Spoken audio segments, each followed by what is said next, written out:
society, which today in 2016 is characterized by so many different challenges, so many different social problems and issues. When you look back at how we as a collective community have responded and reacted to various injustices, it says a lot about our current capabilities as a nation to be able to withstand or combat the very evils and difficulties and trials that we face. Going back to the days of enslavement, it is awkward that all across the Caribbean region there were 62 slave rebellions in 21 different Caribbean countries, but not one slave rebellion in Trinidad. There were 4 in Tobago, 3 in the 1700s and 1 in the 1800s. And they list one as in Trinidad, 1837, the Dagger Revolt, but slavery had already ended and we were in the apprenticeship period, so that doesn't really count. So all across the Caribbean, places like Jamaica had over 10 slave rebellions, one lasting for 10 whole years. Places like Cuba and Martinique with 4 and 5 different uprisings. Places like Barbados and St. Lucia, Antigua, St. Kitts, with so much revolutionary activity against the injustices and oppression and exploitation of slavery, but none in Trinidad. But after slavery was over, this society began to transform somewhat, and we began to see a new kind of spirit coming up out of our people. Because of course full emancipation took place on August the 1st, 1838, and then by August the 1st, 1839, we began celebrating the canboulay. And the canboulay was a festival that commemorated the canis brulis procedure, where we used to light the cane fields on fire to get rid of the snakes and the locusts and the vermin, and then out the fires to protect the sugarcane. But then there was a threat by the enslaved to keep the fires lit and then burn down the slave master's plantation. And then when we would commemorate that activity, the canboulay became a revolutionary festival. And so 1839, 1840, 1841, 1842, all the way up to the 1880s, where there were now riots in the canboulay, and the British took a position to ban our African celebration as it was, and in particular to ban the African drum. Imagine banning African people from playing African drums. But after they did that in the 1880s, and we went into the bamboo patch, cut out the bamboos, created the tambour bamboo, and from the tambour bamboo, the steel drum. But it was around that time as well that they merged the African Canboulay Festival with that of the French Catholic Carnival.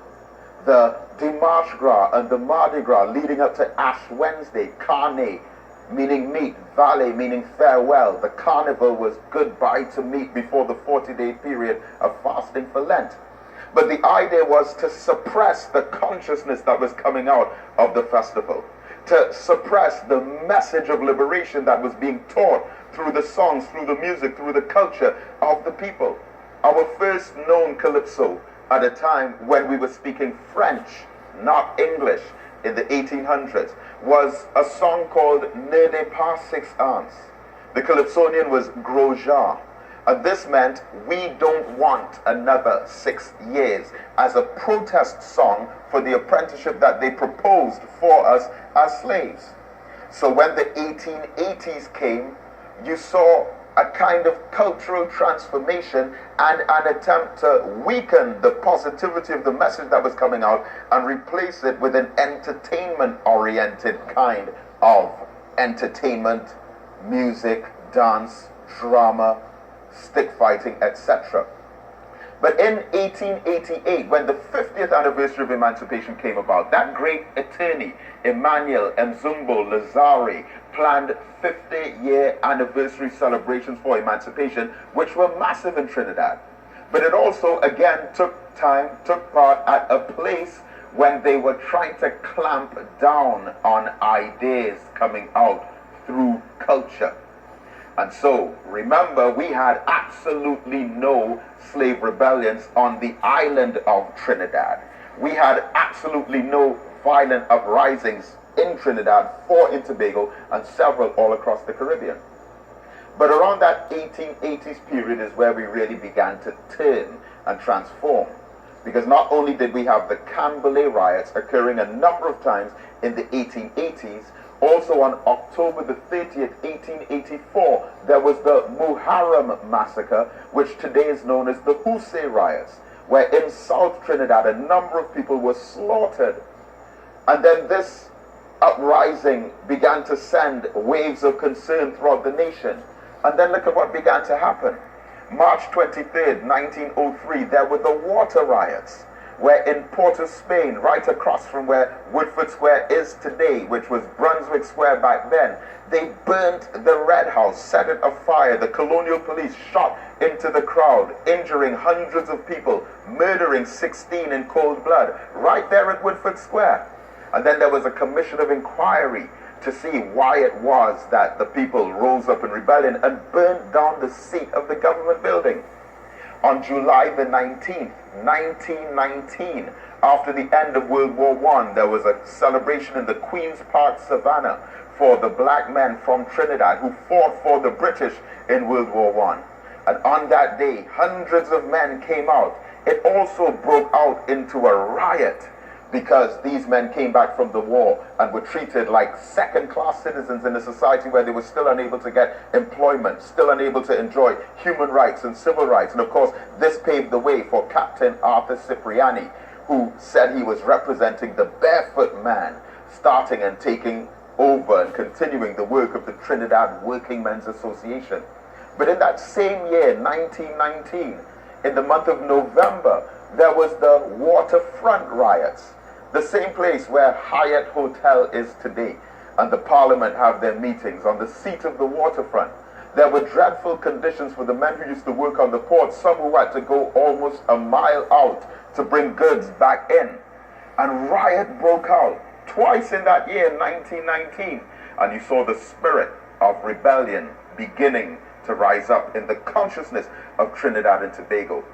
A major milestone year was 1925, when there was partial adult suffrage, and then 1946 when there was full adult suffrage. But something very significant happened in between there, which of course was the oil field uprising. But what they don't tell you in the history of Trinidad and Tobago, and in the history of the Caribbean in general, is that while Uriah Buzz Butler was leading a movement among the oil field workers, and now of course we celebrate June the 19th as Labor Day as a result of what happened with the killing of Charlie King at that junction in Faizabad. What they don't tell you through the educational system is that all over the Caribbean at the same time, these riots, revolutions and rebellions were taking place. In St. Vincent, they destroyed the courthouse building in Kingstown. In Belize, there was a march of 2,000 people called the Unemployed Brigade in Belize City. In Barbados, in Bridgetown, you had Clement Payne traveling back and forth between Trinidad and Barbados, leading a struggle over there. You had Elmer Francois from St. Vincent, who was also a key activist in both Trinidad and Tobago, with influence in St. Vincent. In Jamaica, their first Prime Minister, Alexander Bustamante, he, as a trade union leader earlier, also encouraged uprisings against the system. But what was it that caused all of these movements to take place simultaneously in the mid-1930s? And it was the fact that we were sensitive to the 100-year anniversary of emancipation. By the fact that slavery was long gone, done and over with, as far as a formal system is concerned, we were revisiting our relationship with the working conditions in the society at that time. And we came forth with this spirit of rebellion, this spirit of revolution. And so simultaneously, all across the region, we saw those uprisings. And it was after that the British held a commission of inquiry to find out why all of these black people were engaging in this kind of rebellious activity. And then the Commission of Inquiry, which was called the Moyne Commission, came to the conclusion that in order to prevent these riots from occurring over and over again, that we must give the masses the right to vote. And so said, so done. When they passed full adult suffrage in 1946, and now every single citizen of this country had the right to vote, it was from there that the attention to the colonial authorities was redirected, the rage and anger against the system with its discrimination, its classism, its racism, and its modern day segregation at that time, all of the anger that we would have had naturally to the system was now redirected to other competing political parties.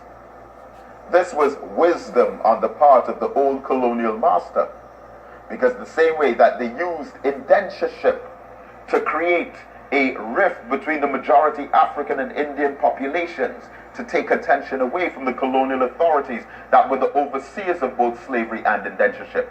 The creation of a political party system competing for a general election brought about a new kind of previously unseen rivalry.